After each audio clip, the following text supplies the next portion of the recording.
Coraline by Neil Gaiman, Chapter 6. Coraline was woken by the mid-morning sun full on her face. For a moment she felt utterly dislocated. She did not know where she was. She was not entirely sure who she was.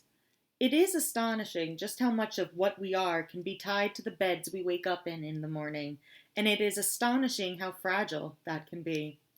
Sometimes Coraline would forget who she was while she was daydreaming that she was exploring the Arctic, or the Amazon rainforest, or darkest Africa, and it was not until someone tapped her on the shoulder or said her name that Coraline would come back from 1,000,000 miles away with a start, and all in a fraction of a second have to remember who she was and what her name was, and that she was even there at all.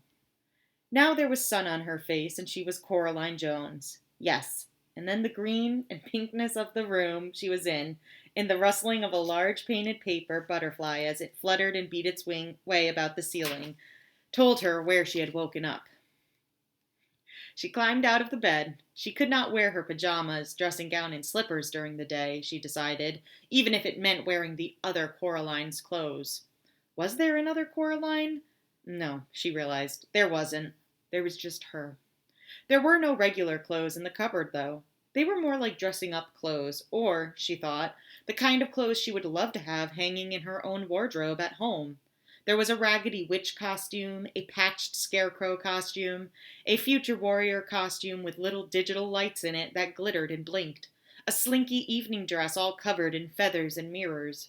Finally, in a drawer, she found a pair of black jeans that seemed to be made of velvet night, and a gray sweater the color of thick smoke with faint and tiny stars in the fabric which twinkled. She pulled on the jeans and the sweater. Then she put on a pair of bright orange boots she found at the bottom of the cupboard. She took her last apple out of the pocket of her dressing gown, and then took, from the same pocket, the stone with the hole in it. She put the stone into the pocket of her jeans, and it was as if her head had cleared a little, as if she had come out of some sort of fog. Here's a picture. Totally creepy picture. We'll have to find out what that is in a few pages, but needed to share that with you. She went into the kitchen, but it was deserted. Still, she was sure that there was someone in the flat. She walked down the hall until she reached her father's study and discovered that it was occupied. "Where's the other mother?" she asked the other father. He was sitting in the study at a desk which looked just like her father's, but he was not doing anything at all, not even reading gardening catalogs as her own father did when he was only pretending to be working. "Out," he told her, "fixing the doors. There are some vermin problems." He seemed pleased to have someone to talk to. "Oh, the rats, you mean?" "No, the rats are our friends. This is the other kind. Big black fellow with his tail high." "Oh, the cat, you mean?" "That's the one," said the other father. He looked less like her true father today. There was something slightly vague about his face, like bread dough that had begun to rise, smoothing out the bumps and cracks and depressions. "Really, I mustn't talk to you when she's not home," he said, "but don't you worry. She won't be gone often. I shall demonstrate our tender hospitality to you such that you will not even think about ever going back." He closed his mouth and folded his hands in his lap. "So what am I to do now?" asked Coraline. The other father pointed to his lips. Silence. "If you won't even talk to me," said Coraline, "I'm going exploring." "No point," said the other father. "There isn't anywhere but here. This is all she made. The house, the grounds, and the people in the house. She made it, and she waited." Then he looked embarrassed, and he put one finger to his lips again, as if he had said too much. Coraline walked out of his study. She went into the drawing room, over to the old door, and she pulled it, rattled and shook it. No, it was locked fast, and the other mother had the key. She looked around the room. It was so familiar. That was what made it feel so truly strange. Everything was exactly the same as she remembered. There was all her grandmother's strange-smelling furniture.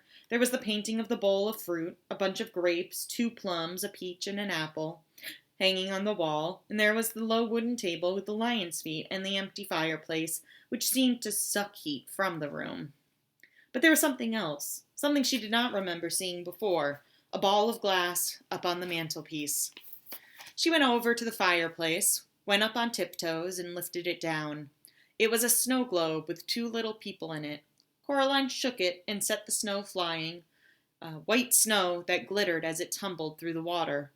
Then she put the snow globe back on the mantelpiece and carried on looking for her true parents and for a way out. She went out of the flat, past the flashing lights door behind which the other Mrs. Spink and Forcible performed their show forever, and she set off into the woods. Where Coraline came from, once you were through the patch of trees, you saw nothing but the meadow and the old tennis court. In this place, the woods went on farther, the trees becoming cruder and less tree-like the farther you went. Pretty soon, they seemed very approximate, like the idea of trees. A grayish-brown trunk below, a greenish splodge of something that might have been leaves above. Coraline wondered if the other mother wasn't interested in trees, or if she just hadn't bothered with this bit properly because nobody was expected to come out this far. She kept walking. And then the mist began. It was not damp like a normal fog or mist. It was not cold and it was not warm. It felt to Coraline like she was walking into nothing.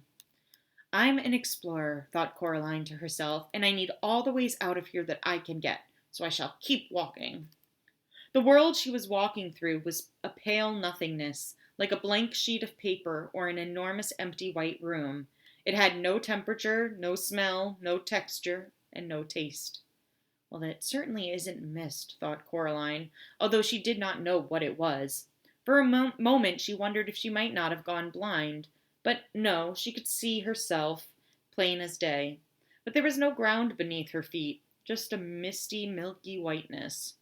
And what do you think you're doing? Said a shape to one side of her. It took a few moments for her eyes to focus on it properly. She thought it might be some kind of lion, at first, some distance away from her, and then she thought it might be a mouse close beside her, and then she knew what it was. I'm exploring, Coraline told the cat. Its fur stood straight out from its body, and its eyes were wide, while its tail was down in between its legs. It did not look a happy cat. Bad place, said the cat, if you want to call it a place, which I don't. What are you doing here? I'm exploring. Nothing to find here, said the cat. This is just the outside, the part of the place she hasn't bothered to create. She? The one who says she's your other mother, said the cat. What is she? Asked Coraline. The cat did not answer, just padded through the pale mist beside Coraline. A shape began to appear in front of them, something high and towering and dark. You were wrong, she told the cat. There is something there. And then it took shape in the mist, a dark house which loomed at them from out of the formless whiteness. But that's, said Coraline. The house you just left, agreed the cat. Precisely. Maybe I got turned around in the mist, said Coraline. The cat curled the high tip of its tail into a question mark and tipped its head to one side. You might have done, it said. I certainly would not. Wrong indeed. But how can you walk away from something and still come back to it? Easy, said the cat. Think of somebody walking around the world. You start out walking away from something and end up coming back to it. Small world, said Coraline. It's big enough for her, said the cat. Spiders' webs only have to be large enough to catch flies. Coraline shivered. He said that she's fixing all the gates and the doors, she told the cat, to keep you out. She may try, said the cat, unimpressed. Ah, yes, she may try. They were standing under a clump of trees now beside the house. These trees looked much more likely. There's ways in and ways out of places like this that even she doesn't know about. Did she make this place, then? Asked Coraline. Made it, found it. What's the difference? Asked the cat. Either way, she's had it a very long time. Hang on. And it gave a shiver and a leap. Before Coraline could blink, the cat was sitting with its paw holding down a big black rat. It's not that I like rats at the best of times, said the cat, conversationally as if nothing had happened, but the rats in this place are all spies for her. She uses them as her eyes and hands. And with that, the cat let the rat go. It ran several feet, and then the cat, with one bound, was upon it, batting it hard with one sharp-clawed paw, while with the other paw it held the rat down. I love this bit, the cat said happily. Want to see me do it again? No, said Coraline. Why do you do it? You're torturing it.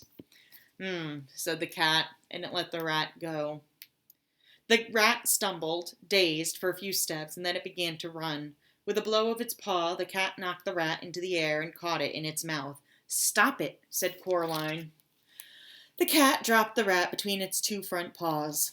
There are those, it said with a sigh, in tones as smooth as oiled silk, who have suggested that the tendency of a cat to play with its prey is a merciful one. After all, it permits the occasional funny little running snack to escape from time to time. How often does your dinner get to escape? And then it picked up the rat in its mouth and carried it off into the woods, behind a tree. Coraline walked back into the house. All was quiet and empty and deserted. Even her footsteps on the carpeted floor seemed loud. Dust motes hung in a beam of sunlight. At the far end of the hall was the mirror. She could see herself walking toward the mirror, looking, reflected, a little braver than she actually felt. There was nothing else there in the mirror, just her in the corridor. A hand touched her shoulder and she looked up. The other mother stared down at Coraline with her big black button eyes.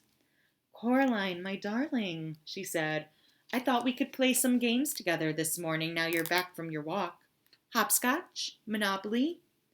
You weren't in the mirror, said Coraline. The other mother smiled. Mirrors, she said, are never to be trusted. Now, what game shall we play? Coraline shook her head. I don't want to play with you, she said. I want to go home and be with my real parents. I want you to let them go, to let us all go. The other mother shook her head very slowly. Sharper than a serpent's tooth, she said, is a daughter's ingratitude. Still, the proudest spirit can be broken with love, and her long white fingers waggled and caressed the air. I have no plans to love you, said Coraline, no matter what. You can't make me love you. Let's talk about it, said the other mother, and she turned and walked into the lounge. Coraline followed her. The other mother sat down on the big sofa. She picked up a shopping bag from beside the sofa and took out a white, rustling paper bag from inside it. She extended the hand with it to Coraline. Would you like one? She asked politely. Expecting it to be a toffee or a butterscotch ball, Coraline looked down. The bag was half filled with large, shiny black beetles crawling all over each other in their efforts to get out of the bag. No, said Coraline, I don't want one. Suit yourself, said the other mother. She carefully picked out a particularly large and black beetle, pulled off its legs, which she dropped neatly into a big glass ashtray on the small table beside the sofa, and popped the beetle into her mouth. She crunched it happily. Yum, she said, and took another. You're sick, said Coraline. Sick and evil and weird. Is that any way to talk to your mother? Her other mother asked, with her mouth full of black beetles. You aren't my mother, said Coraline. Her other mother ignored this. Now I think you're a little overexcited, Coraline. Perhaps this afternoon we could do a little embroidery together, or some watercolor painting. Then dinner. And then, if you have been good, you may play with the rats a little before bed. And I shall read you a story and tuck you in and kiss you good night. Her long white fingers fluttered gently like a tired butterfly, and Coraline shivered. No, said Coraline. The other mother sat on the sofa. Her mouth was set in a line. Her lips were pursed. She popped another black beetle into her mouth, and then another, like someone with a bag of chocolate-covered raisins. Her big black button eyes stared into Coraline's hazel eyes. Her shiny black hair twined and twisted about her neck and shoulders as if it were blowing in some wind that Coraline could not touch or feel. They stared at each other for over a minute. Then the other mother said, Manners! She folded the white paper bag carefully so no black beetles could escape, and she placed it back in the shopping bag. Then she stood up and up and up. She seemed taller than Coraline remembered. She reached into her apron pocket and pulled out first the black door key, which she frowned at and tossed into the shopping bag, then a tiny silver-colored key. She held it up triumphantly. There we are, she said. This is for you, Coraline. For your own good, she said. I'm sorry, because I love you. To teach you manners. Manners maketh man, after all. She pulled Coraline back into the hallway and advanced upon the mirror at the end of the hall. Then she pushed the tiny key into the fabric of the mirror and she twisted it. It opened like a door, revealing a dark space behind it. You may come out when you have learned some manners, said the other mother, and when you are ready to be a loving daughter. She picked Coraline up and pushed her into the dim space behind the mirror. A fragment of beetle was sticking to her lower lip, and there was no expression at all in her black button eyes. Then she swung the mirror door closed and left Coraline in darkness.